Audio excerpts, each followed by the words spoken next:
রাত পোহালেই কেকেআরের ঘরের মাঠে লড়াই, প্রতিপক্ষ সানরাইজার্স হায়দ্রাবাদ। 3 ম্যাচ খেলে একটিতে জয়, দুটিতে পরাজয় এখনো পর্যন্ত এই আইপিএলে নাইট বাহিনীর।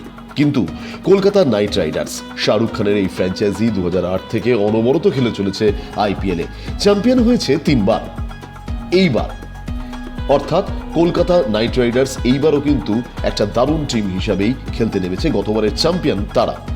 কিন্তু 2008 থেকে 2024 পর্যন্ত কলকাতা নাইট রাইডার্স যে কবার খেলেছে, বাংলার হয়ে কতজন প্লেয়ার খেলেছে, আসুন সেই পরিসংখ্যান তুলে ধরা যাক এক নজরে আপনাদের সামনে।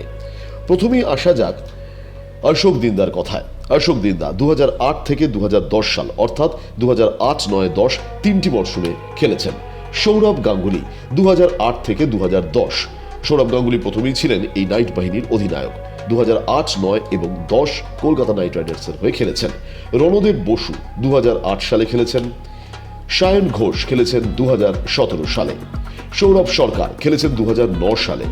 অরিন্দম ঘোষ খেলেছেন 2009 সালে। দেবব্রত দাস 2008 এবং তারপর 2012 থেকে 2014 অর্থাৎ 4টি মরশুমে খেলেছে দেবব্রত দাস।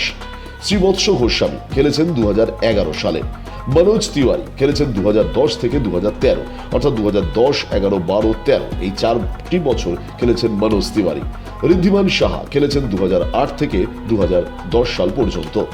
বীর প্রতাপ সিং খেলেছেন 2014 থেকে 2015 সাল পর্যন্ত, পরপর 2টি মরশুমে খেলেছেন কলকাতা নাইট রাইডার্সের হয়ে। মোহাম্মদ সামি খেলেছেন 2011, 12 এবং 13 অর্থাৎ 2011 থেকে 2013 সাল পর্যন্ত খেলেছেন মোহাম্মদ সামি। শায়ন মন্ডল খেলেছেন 2014 সালে।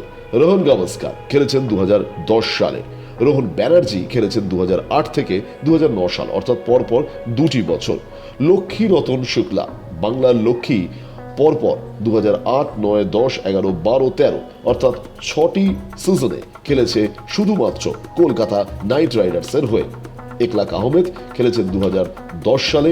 ইরেশ সাক্সেনা খেলেছেন 2012 সালে, শুধুমাত্র একবারই খেলেছেন কলকাতা নাইট রাইডার্সের হয়ে।